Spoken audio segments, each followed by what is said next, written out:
Okay, so thank you so much, everybody, for your suggestions. We're going to come into the feedback now. We've just swapped everything around, so we had our tea break a little bit early, and now we're just going to hear a bit from our facilitators as to how their sessions went. So who would like to go first and report back on what you talked about? Let me start with that. I'll start. I'll start because I had a very small group and a very wide-ranging discussion, which I'm sorry to say didn't really focus on the questions. We did our best.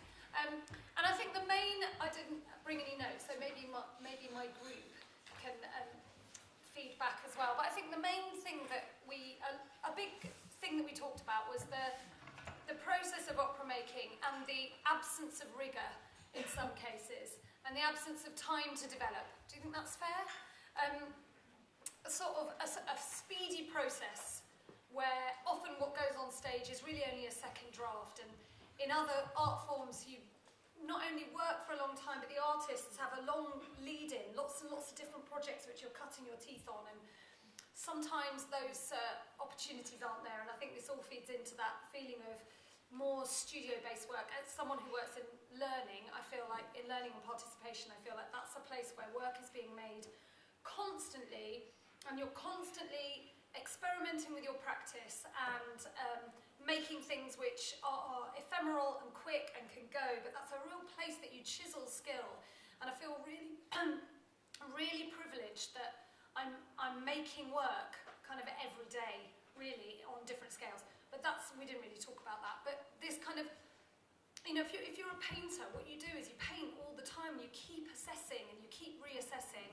And that doesn't seem to be something we're able to do, because it has to be it has to be a different part of your practice. We were talking about contemporary dance and how it begins to play with form and play with structure, and that's a result of people being in studios day in, day out, and continuing to make pieces which they then reflect on.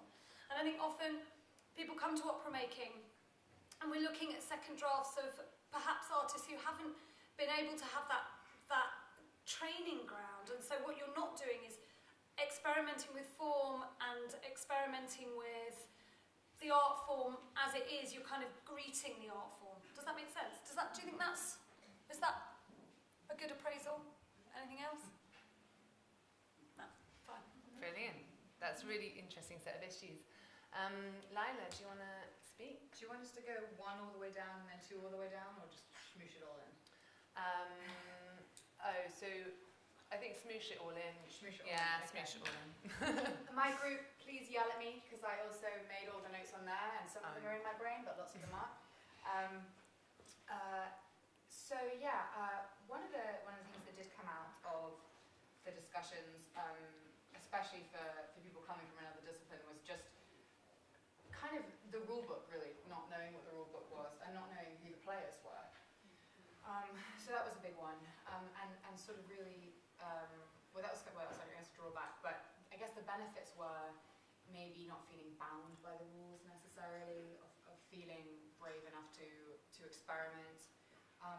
The playwrights in particular, and sort of career writers in other disciplines, seem to feel that maybe their affinity with dramaturgy particularly was a real strength. They have that kind of sense of clarity. In terms of recognition, some of this stuff was touched on by the panel earlier, but we talked about fees bringing in artists of higher reputation, so that if there was a 50% fee split, as there were, and it was in other disciplines, then that is more likely to attract names. Recognition by sort of producers and agencies that it's okay for the writer to come in and pitch the idea. Equal billing. What else, guys? Is there anything I'm forgetting? Talk to me. No? Okay. Funding streams specifically. Funding streams. For writing for opera. Thank you. I was coming on to that, but thank you, Di.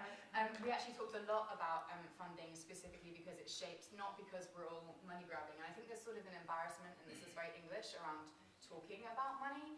but actually the realities of the funding structure are really shaping the ecosystem and the artistic ecosystem specifically. So it's something that really needs to be discussed. We talked about how the UK has an amazing facility for young writers, places like the Royal Court where the writer is king. There are huge numbers of sort of young writers programs, but how maybe there hasn't been a dialogue between writers programs for young writers, new work, new plays, and new opera writers. And that was potentially also a way of solving some of the funding problems if there was communication between those kind of bodies who were supporting young artists. In terms of what librettists need from the creative process, the biggest thing was a sense of equality, certainly artistically, even if they weren't necessarily paid equally, they were equals. The sense of a continuous feedback loop, so that even though they might withdraw quite naturally as their work was not as important in terms of the development of the piece, that they were continually being consulted, composers having a respect in terms of things like checking if they needed to change words, conversations with directors about direction and all of, so a real feedback loop. And then I guess in summary, in terms of creating opportunities for librettists, one of the things that some of the creative writers were talking about was a cheat sheet for top tips for writing opera if you come from another discipline, which I thought all the specialist opera writers might feel a little bit grumpy about, but I thought was a good idea. I guess the big takeaways were respect, funding, and then something that my group didn't bring out but just suddenly occurred to me was the role of the creative producer, which was something that was talked about up here earlier, is one that has been really invaluable, and there are actually now producer training schemes for theatre, and are really changing the face of London theatre specifically. And I know like places like the King's Head and Finborough and all those places have young producers as well as young director programs, and that, to my knowledge, please someone correct me if I'm wrong, but to my knowledge there aren't creative producer schemes running for opera, and that some of the problems that you struggle with in trying to get work on in smaller venues and create this kind of black box opera that might be solved by doing some of that. Sorry. Great. No, that's fantastic, broad range of things. You've managed to discuss everything in about 40 minutes. So great. So Leo, we're running a bit out of time as always, but yeah. Okay. So we finished on time, which meant we had enough time for a plentiful tea break. So well done us. We also discovered that if you are in the Frobisher hub, please do not put a sofa in front of the fire exit. They do not like that. We had a very good range of people. We had singers, producers, directors, librettists, composers, and we also had slightly more unusual things like publishers, authors of children's books, radio, lawyers, pop music, that sort of thing. So that was exciting. We didn't discuss all of the questions, but some of the benefits and barriers we discussed were the fact that it is quite hard to break into this opera world for whatever reason. It's just a culture that sometimes keeps itself to itself. There was a debate about whether novelists were better at structure and poets were better at confession, which remained courteous, so that was good. Then we discussed the importance of collaboration and communication and making sure you establish how to communicate with other people, but the difficulty of maintaining an individual voice while also to some extent serving somebody else's vision. Then we jumped to the question about what can we do to make librettists better recognized in the industry, and we started talking about what do librettists need from the creative process. Our demands are as follows. We want more autonomy, we want more communication, we want more time, and we would also like some space to meet the composer in person if possible. The revolution's on Thursday. So afterwards there was a couple of extra points which were raised that I found interesting. The first one was, why are we talking about librettists entering opera? Why are we treating opera as this special place? Why is that an assumption we are making, rather than just opera is part of the wider cultural scene? And also, why do we actually need new opera? I'm just going to stop talking. Brilliant, thank you so much. Zoe? I think most of ours, to keep it brief, I think most of ours have been covered, but please shout if I don't cover things. I guess we did have a question about the question, what can we do to make librettists recognised within the industry? And I think most of us felt that was something we were, in our group, weren't that concerned with, being more recognised within the industry, and that many of us were drawn to writing libretto and making operas because it is a collaborative process. So that was something that we sort of skipped over a little bit. We spoke about the benefits and barriers, and the benefits not being overly reverent to the form, not knowing the toolbook, and then being able to break the rules, the kinds of things we've already said. And then obviously the barriers, working with composers who might be more established, and that leading to a lack of clout, a lack of respect potentially. What do librettists need from the process? Again, we have some demands. We want space, and we want time, and we want lab-style workshops and flexibility. And I think there was a feeling of the thing, the kind of work that Bill Banks-Jones is doing in the tete-a-tete, and that space to really develop and explore new work without the pressures of time, I think is the key thing that we came up with. Brilliant. Yes, on the benefits and the barriers that kind of worked out that it was flexibility against experience, that quite a lot of you, a lot in my group at least, were coming from other aspects of opera to the libretto, as it were.